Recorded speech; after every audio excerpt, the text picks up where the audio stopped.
I mean, think about it. If you want to stop scrolling on your phone, you put it in another room. Right.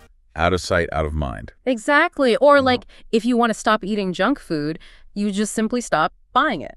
The conventional wisdom for breaking any bad habit usually just boils down to this single, supposedly simple command, which is, just stop. Just power through it. Right.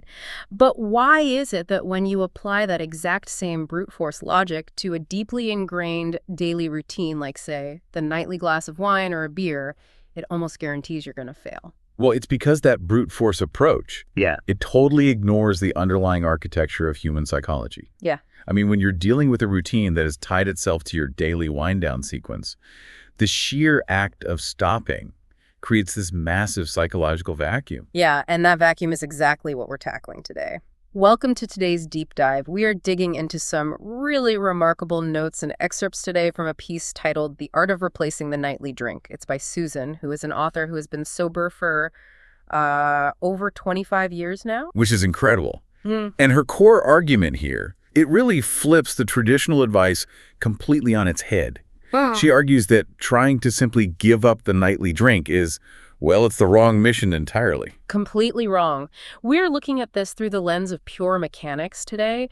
We're dissecting how the brain actually constructs these evening routines and, more importantly, how to dismantle them.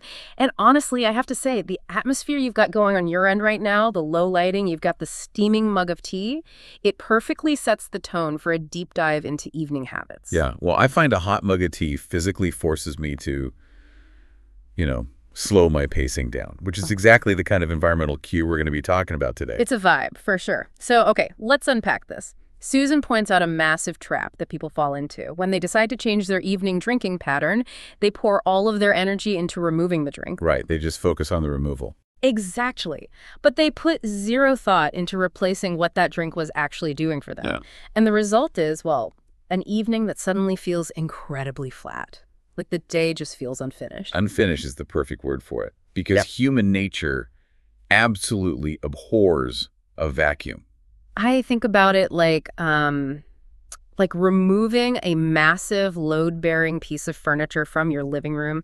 Say you've had this giant oak armoire sitting against the exact same wall for 10 years. Yeah. You walk past it every day, and then one weekend you decide, I'm tired of it, you empty it out, and you drag it to the curb. If you don't put anything else in that space, you don't just have a clean room, You have a glaring, weird void. Yes. You end up sitting on your couch, staring at the empty drywall all night. The room just feels visibly vacant. Right, and when you carve out a deeply ingrained behavior like that and leave nothing in its place, your brain will constantly draw your attention back to that void.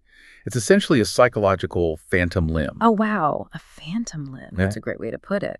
Yeah, I mean, you sit down on the couch at, say, 8 o'clock, which is the exact time you'd usually pour a glass of wine, and your brain is actively looking for the sensory input of that glass. It's expecting the weight of it in your hand. Exactly. And when the weight isn't there and the familiar taste isn't there, this low-grade anxiety sets in. Your nervous system is basically sending an alert that the environment is incomplete. And because leaving that empty void unresolved feels so uncomfortable, the natural human response is to just, drag the armoire back inside just to stop feeling so unsettled. Yeah, you just want the discomfort to end. Right. So the sheer discomfort of the vacuum is what drives people back to the habit, not necessarily a physical addiction to the substance itself.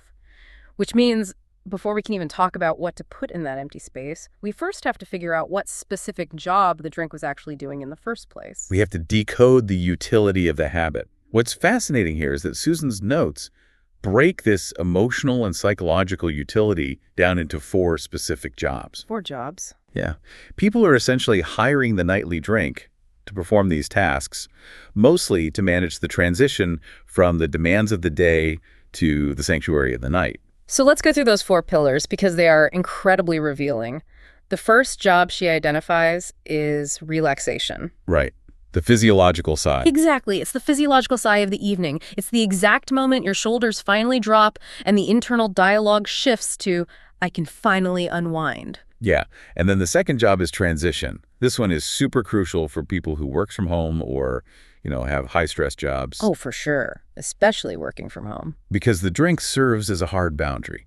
It's a ritualistic marker that signals work mode is over, domestic mode has begun. Without a commute or a physical change of scenery, the drink basically becomes the commute. The drink becomes the commute. That makes so much sense. And then the third is reward. We all know this one. It's the adult gold star. Yep, I deserve this. Right. You dealt with difficult clients, you managed a screaming toddler, you paid the bills. The little voice in your head says, I survived today, I worked hard, I deserve this. And finally, the fourth job is comfort. This one is a bit more internal, I think. It's the feeling of pulling a weighted blanket over your mind. Like a mental cozy up. Exactly. The internal dialogue is, this is my time, the rest of the world can wait.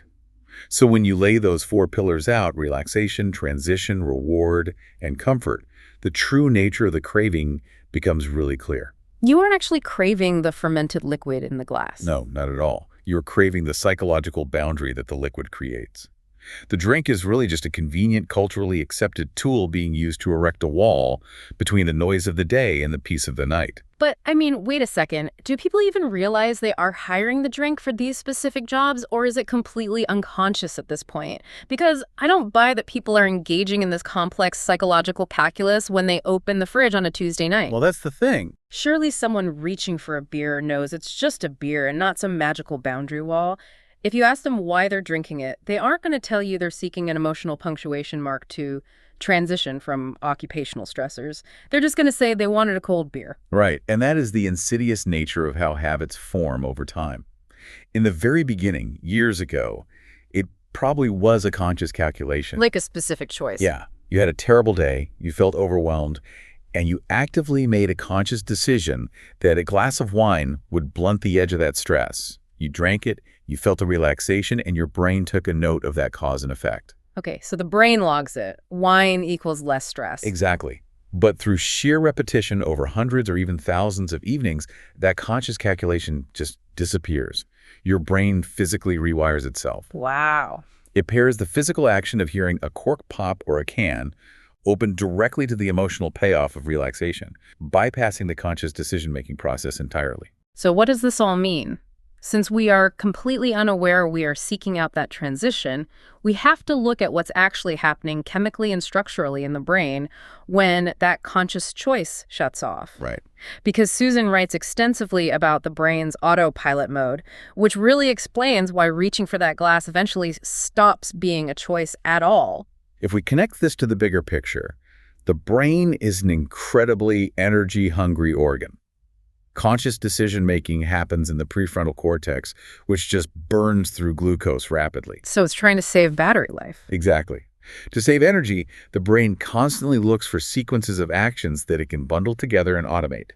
If you do the exact same sequence every evening, you finish dinner, clear the plates, open the fridge, pour a drink, sit on the couch, your brain realizes it doesn't need to waste precious prefrontal cortex energy analyzing this behavior. Just groups it all together. Right. It takes that entire sequence, bundles it into a routine, and hands it off to the basal ganglia, which is a deeper, ancient part of the brain responsible for automatic behaviors. It is essentially caching files to save RAM. That's a perfect analogy. Once a behavior is moved to the basal ganglia, it just runs like a background program on a computer. You don't stand in front of the bathroom sink actively debating the pros and cons of brushing your molars. You just do it while your conscious mind is busy planning tomorrow's grocery list. Yeah. And that handoff to the basal ganglia is actually a survival mechanism. If we had to use our prefrontal cortex to consciously think about every single microaction we took throughout the day, tying our shoes, locking the door, making coffee, we would be paralyzed by mental exhaustion before noon. We wouldn't be able to function. Exactly. Yeah. The autopilot function is designed to protect you. The offense only arises when the basal ganglia is running a bundled program that your conscious mind no longer wants to execute. It's like when you're driving home from work and suddenly realize you don't remember the last 3 traffic lights. Yes. Highway hypnosis. Your brain was just on complete cruise control. Or think about it like the autocomplete function on your smartphone. If you type the same phrase at 8 p.m. every single night, eventually your phone just starts predicting the next word before you even touch the keyboard. Right. The brain just autofills the behavior. Exactly. You walk into the kitchen and your basal ganglia autofills reaching for the wine glass. The hardest part of this entire process is simply waking up enough to notice the autocomplete happening and actively hitting backspace. And Susan identifies that exact moment of awareness as the critical inflection point. It's that fraction of a second where you catch your hand reaching for the fridge handle. That tiny window. In that tiny window, your conscious mind, the prefrontal cortex, steps back online. You interrupt the automated sequence. You haven't necessarily stopped the behavior yet, but you have pulled the action out of the shadows of the basal ganglia and forced it back into the conscious brain. But once we intercept that automated handoff, what exactly are we supposed to do next? Because if we just stand there and force ourselves to walk away without a drink, we are right back to staring at the empty space where the armoire used to be. Right, the void is still there. And the anxiety of the incomplete routine just starts building. Which is why this requires a tactical replacement strategy. We have to give the basal ganglia a new script to run that satisfies the original craving for relaxation, transition, reward, or comfort. Here's where it gets really interesting, because Susan provides a practical framework for filling the void by targeting 3 specific areas of the routine. The ritual, the environment, and the reward. Exactly. The first area is replacing the ritual itself. If a large part of the comfort you get from the nightly drink comes from the physical, tactile sensation of holding something, you have to mimic that sensory input. You need something in your hands. Right. The weight of a heavy rocks glass or the heat radiating from a mug of herbal tea occupies your hands and engages the sensory pathways in the brain. It provides the exact same physical grounding that the alcohol did. You keep the tactile comfort, but you swap the liquid. And the physical temperature of the replacement drink is actually quite important too. A hot beverage, like the tea I'm holding, physically forces you to sip it slowly. Which naturally regulates your breathing. Exactly. It mimics the slow pacing of a relaxing evening. You literally can't chug a hot tea. Right. So the second area of replacement is the environment. If sitting on the left side of your sofa has been paired with drinking a beer for the last 5 years, well, sitting in that exact spot will immediately trigger the basal ganglia to run the old routine. Yeah, your brain says, oh, we're in the beer spot, time for beer. Exactly. Changing the environment breaks that specific trigger. If you move to a completely different chair or go for a short walk around the block, you force your prefrontal cortex to map a new physical space. Because it's new data. Right. Because you are processing new spatial data, your conscious brain has to stay awake. It completely prevents the basal ganglia from automatically taking over and running the old drinking script. And the third area is replacing the reward. For a lot of people, the nightly drink is the definitive highlight of their evening. It's the psychological carrot they dangle in front of themselves at 3 p.m. when the workday is just totally dragging. Oh, absolutely. If you remove the drink, you have to give your brain a new highlight to look forward to. Because the brain's reward center still needs a spike of dopamine to signal that a task has been completed and pleasure has been achieved. You have to manufacture a new peak for the evening. Like a hobby. Yeah, it could be dedicating time to a specific hobby, taking a hot bath, or watching a show you only allow yourself to watch after work. It just has to be an activity that definitively signals that your obligations are met and your personal time is protected. But there is a massive caveat to all of this. Susan warns against the trap of the total overhaul. And high achievers always seem to stumble here. Oh, they try to change everything at once. Right. They decide to stop drinking at night, and suddenly they think, okay, instead of a beer, I am going to run 5 miles, learn conversational French, and meal prep for the entire week. It's exhausting just hearing that.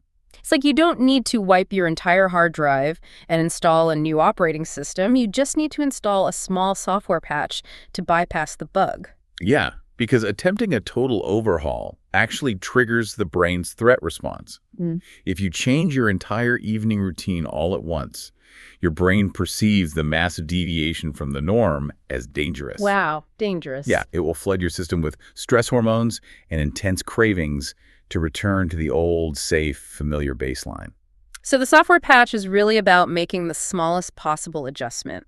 You keep your evening largely intact. You still sit in the living room, you still watch television, you still wind down. You're just swapping the beverage. Right, you swap the beverage for sparkling water and you sit in the armchair instead of the sofa. You fly right under the radar of your own internal resistance. And by relying on a tactical replacement rather than sheer force of will, you preserve your cognitive energy. I mean, willpower is a finite resource that depletes throughout the day with every single decision you make. By 8 p.m., the tank is empty. Completely drained. So having a specific replacement drink ready in the fridge and a specific new chair to sit in means you don't have to use willpower. You are finally working with your brain's desire for routine instead of constantly fighting against it. But, however, even with the perfect software patch, we do have to talk about the reality of the first few weeks. Because even if you have an amazing cup of chamomile tea and you are sitting in a brand new armchair mapping new spatial data, your brain is still going to rebel at first. Oh, the friction is unavoidable. Yeah. And understanding why it happens is critical so you don't interpret it as a failure. Right. Susan makes it very clear it is completely normal to feel intensely bored, agitated, or feel like something is fundamentally off when you first implement this strategy. She actually runs a structured course called 66 Days to Break the Nightly Drinking Habit. And, 66 days is a long time. It proves that this isn't a weekend project where you wake up on Monday completely cured. No, it takes time. It takes over 2 months for the brain to accept the new software patch. And this raises an important question about how we handle that initial boredom. That 66-day timeline aligns perfectly with neuroplasticity. You are literally growing new neural pathways and letting the old ones atrophy. Rewiring the hardware. Exactly. But more importantly, your dopamine receptors are recalibrating. Alcohol provides a massive, unnatural spike of dopamine. Your brain compensates for that by down-regulating its own dopamine production. So when you stop, When you suddenly replace the alcohol with a cup of tea, you are only getting a gentle trickle of dopamine. Your reward center is going to throw a physiological tantrum because it expects the massive spike. So for you listening, if you try this tonight and feel incredibly bored or restless, don't panic. It doesn't mean the strategy is broken, and it doesn't mean you're broken. That boredom isn't a character flaw. Not at all. It's a physiological symptom of your brain rewiring itself in real time. If you find yourself sitting on the couch feeling deeply unsatisfied with your sparkling water, you haven't failed. You're just in the messy middle of a construction project. And the immediate impulse when you hit that wall of boredom is to fix the uncomfortable flatness by going back to the old habit. Dragging the armoire back in. Exactly. But what feels deeply unfamiliar and boring right now will eventually become the new, comfortable baseline. The dopamine receptors will upregulate. The tea will start to feel genuinely comforting. You just have to sit with the physiological tantrum and let it pass. You have to outlast the autocomplete function until it learns the new word. Perfectly said. So we've covered a tremendous amount of ground today. We started by exploring why leaving a psychological void in your routine almost guarantees a relapse.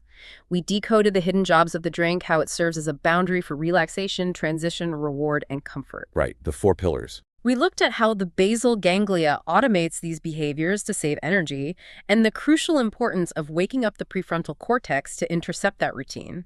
And then we walked through the tactical strategy of replacing the ritual with tactile feedback, changing the environment to force new spatial mapping, and offering a new reward, all while weathering the dopamine recalibration of that messy middle. It's a complete toolkit. But, there's one final detail from Susan's work that puts this entire process into a much broader perspective. She wrote a follow-up piece titled, "What Happens When You Stop Drinking Every Night?" Okay. It moves past the tactical mechanics of breaking the habit and looks at the long-term reality. So what does she find on the other side of that 66-day neuroplasticity window? She points out that once the old pattern completely loses its pull, like once the basal ganglia fully accepts the new software patch, you aren't just replacing a drink anymore. What are you doing? You end up entirely redefining what your evening actually is. We've spent all this time talking about how to replace the habit, but imagine what happens 6 months down the line. When you strip away the numbing effect of an automated habit, you create an incredible amount of space. Oh, wow. You get your time back, you get your energy back, and new facets of your personality have the room to emerge. The question shifts from, how do I stop drinking? To, who do I become when those final hours of the day are truly mine again? Who do I become? I love that. If we go back to our living room analogy one last time, dragging that massive oak armoire out to the curb leaves a glaring, uncomfortable void for the first few weeks. Yeah, you just stare at it. Right. But once you stop expecting the armoire to be there, you realize you have all this newly reclaimed space. You can build a reading nook. You can put up new art. You can actually let the light into the room. You finally get to decide what the space is used for. Exactly. Thank you so much for joining us on this deep dive. Try paying attention to your own autocomplete functions tonight. Notice the automated handoffs, introduce a tiny patch to the system, and see what you can build in the space you reclaim. We'll catch you on the next one.